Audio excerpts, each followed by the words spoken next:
team, so I'm about to give you proof of how much I weigh right now. So this is about like, I think 6 p.m. I'm gonna go film this Q&A for you guys.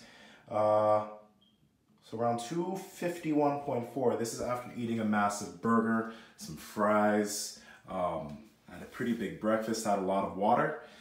So I woke up, I think around maybe 246, 245 point something this morning.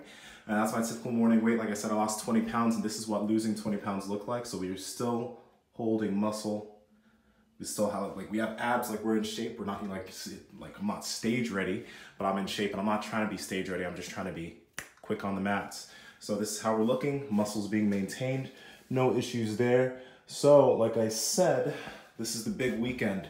2 tournaments, one tomorrow here in Sacramento. The other tournament's going to be in LA the next day. I'm very excited. I told you, tournaments every 4 to 6 weeks. I'm gonna be competing a ton because I'm not doing this just to do it. I'm doing this to compete and hopefully win. So we're gonna get into this Q&A. I just want to give you guys a physique update because at the same time that I'm doing all this, I want you to make sure to understand that you can maintain a lot of muscle while being flexible and doing BJJ and getting strong and lifting. Let's get into the video. Everything is, yeah.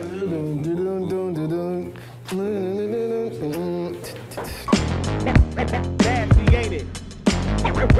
Brand new shit with the blend.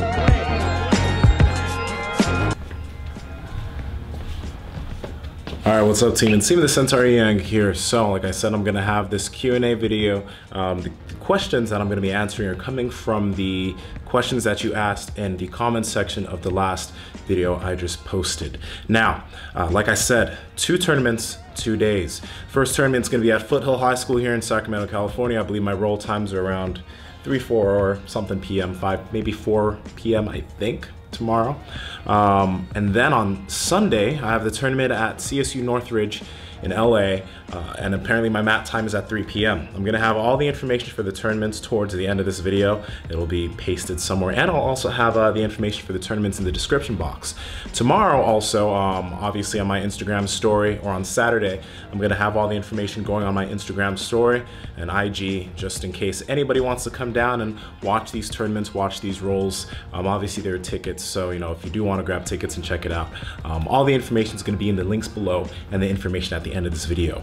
But without further ado, let's just get right into this Q&A. And by the way, I'm gonna have a few snippets of the workout that I had going from today and earlier this week. You know what, let me just pause real quick. You know what feels really, really awesome?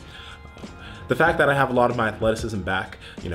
Prior to months ago, I would have to like warm up thoroughly before having to squat 3, 4 plates. I'd have to wear my knee sleeves, just all this equipment to be able to get ready to do a lift.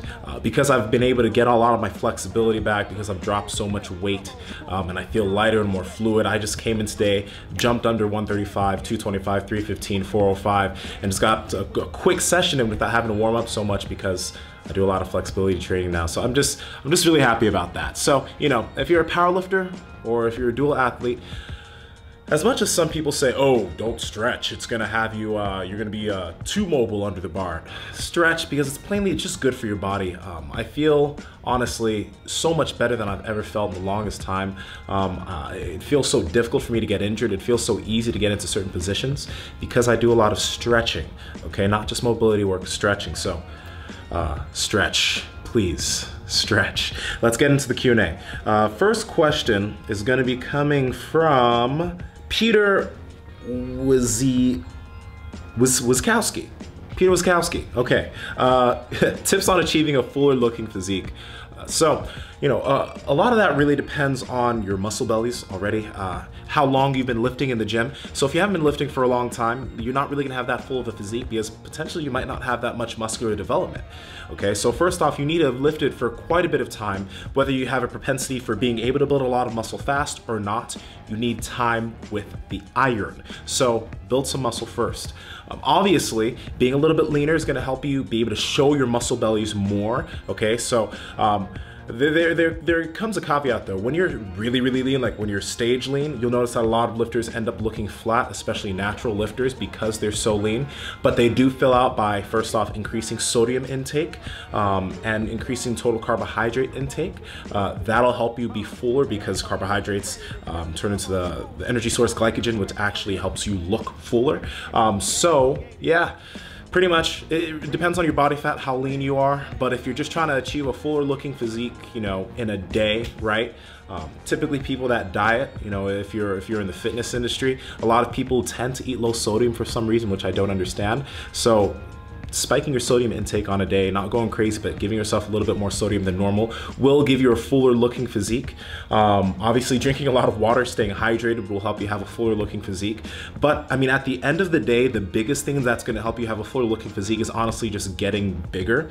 Not necessarily getting bigger and building body fat, but getting bigger and actually putting on a good amount of lean muscle tissue will be the biggest factor in allowing you to be able to achieve a full looking physique.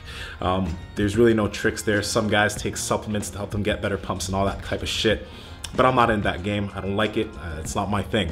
So I just say train more, get bigger, and then when you cut, you'll look fuller because you're bigger. Okay. Next question.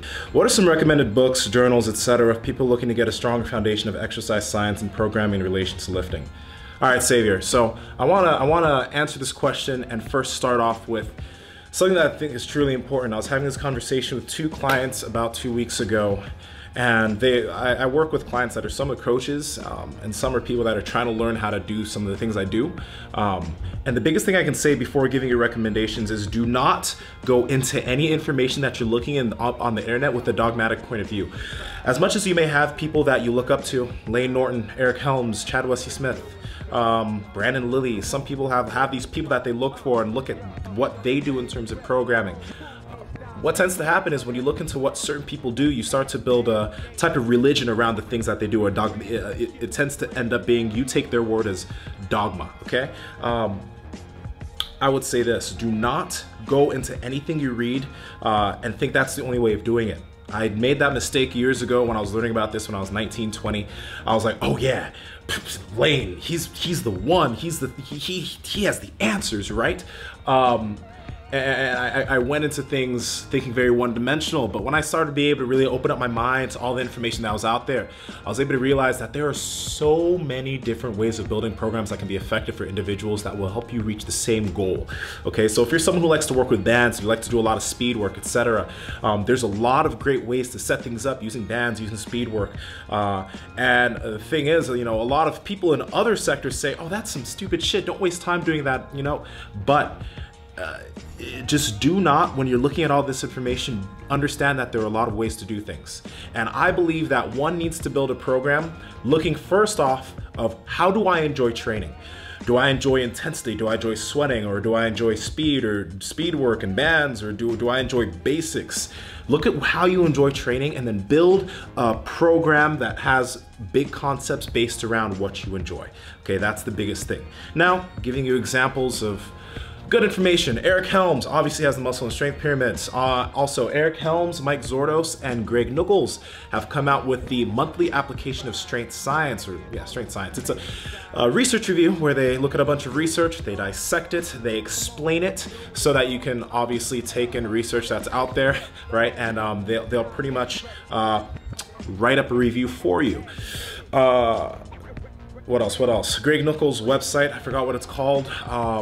But just check that out. Greg Nuckols, his website has a lot of great articles there, so you can be able to learn a lot there. And the cool thing about Greg is he takes a lot of information from a lot of different guys that look at strength in different ways.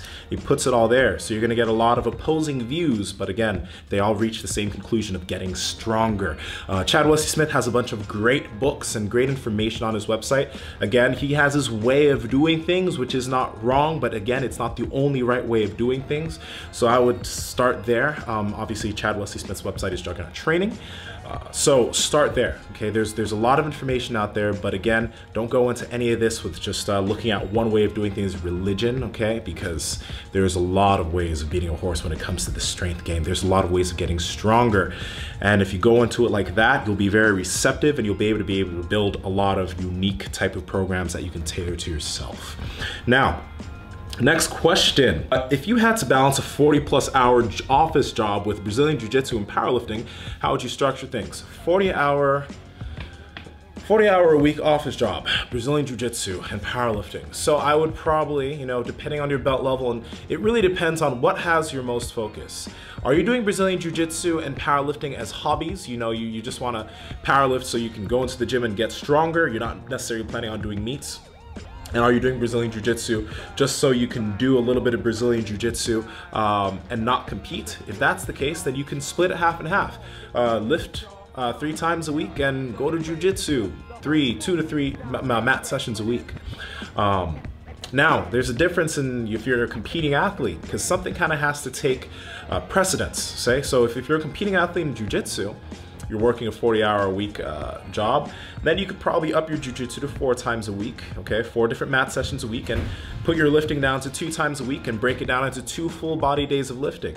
That's how I would do it. And then again, vice versa, if powerlifting is your focus and jiu-jitsu is your, you know, your sport that you do just to get better at it, twice a week on the mat and 4 times a week in the gym with a 40+ hour work week. You can still get very, very strong doing these things. It just really depends on how you structure the program. You got to make sure that you're not building up too much fatigue. You got to make sure that you're eating enough food, that you're drinking enough water, that you're getting enough sleep. If you can do these things, doing either of those can get you very good results. Don't think that you need to be in the gym 5, 6, 7 days every single week to be able to get stronger. That is simply not true. I have people that are running 2 to 3 day programs that are continuing to get stronger. So hopefully that answers your question. Let's get into the next question. Can you give an update on your knee? Did you get the surgery? How's the recovery? How much does it affect your lifting? What would you recommend someone with a similar injury? I had an update on my knee. I'm gonna link the video below, but in case you didn't see the update, my knee's at 100%. I mean, I'm squatting without knee sleeves right now with absolutely no pain. I'm stretching. I'm very flexible throughout my knee now. So my knee's at 100%. Yes, I got the meniscus surgery. They cut both sides, the medial and lateral side of my meniscus. They shaved out about 50% of, I believe, the lateral side of my meniscus. Recovery is great. It doesn't affect my lifting at all. And for someone that is getting into the surgery, I need you to know that, I need you to understand that what you got to do is, you know, if you're wondering what to do directly after surgery, ask myself, or if you have some people that you know that are physical therapists, ask them, what do I need to do directly after my surgery to get better? Because the doctor, okay, I'm really sad about this, to be honest. I had to do my own research. That's how I was able to actually speed up my recovery post-surgery, because I did research on what I needed to do directly after surgery. I asked a lot of people. I got in contact with a lot of people on Instagram that were physical therapists asking, and that also had the surgery, asking, what do I need to do directly after surgery so I can get myself back in the gym and back to being active as fast as possible? And they told me what I needed to do. Literally the next day after my surgery, I was lying in bed doing my best to get my knee totally straight, because my knee was in a bent position. And because I was focusing on all these things, I was able to recover very quickly. My doctor, on the other hand, was like, oh yeah, don't do physical therapy until 2 weeks after surgery, or else you won't be able to heal. But because I did all these things and I was proactive about what I needed to do, the doctor was like, we do not understand how you're recovering so fast, so keep doing what you're doing, buddy. And I was like, in the back of my head, I was like, dude, fuck you. Like, if I was any other person, you know, I would probably have triple the amount of time spent in recovery. But because I was proactive about what I needed to do, shit, my recovery did not take that long. I was back on the mats, jiu-jitsu within 5 weeks, and I was back to lifting within literally a week and a half. Like I was in the gym 7 days later doing pendlay rows. So be proactive, contact people that know their shit. You know, if you're having a surgery or something, you can message me on Instagram. I'll direct you to some people that were able to help me out, and they can give you some ideas of what you got to do. But be proactive. Do not depend on your doctor. Sadly, you can't. All right, next question.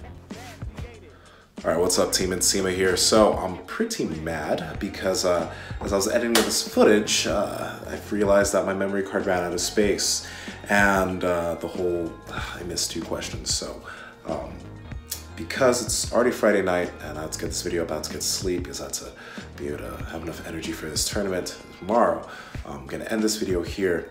I'm thinking of setting up the Q&A in a different style because these videos end up being so long because the way I answer questions, I try not to keep it too short. I might end up doing this in an Elliot Hall style. Okay, so let me know if that's cool. You know how Elliot, he'll have a 5-minute video answering one question. I might do that instead. So I still want you to comment CQA, then your question. And what I might do is I might just make multiple small videos, and instead of putting out one CQA video a week, I'll maybe film the whole CQA, and then I'll just put out each question, or each answer to each question as its own video. I think I might just do that. So that's it. Information for my jiu-jitsu tournament will be in the description box below. Timestamps below for all the questions too. So yeah. Either way, thanks for watching the video, team. I think I'm really gonna like the way I'm gonna do CQA from now on, so the videos aren't 16 minutes. This is Nsima Inyang from Break the Bar, Be an Anomaly, be yourself, own your fitness, and do your thing. I'll talk to all of you very, very soon.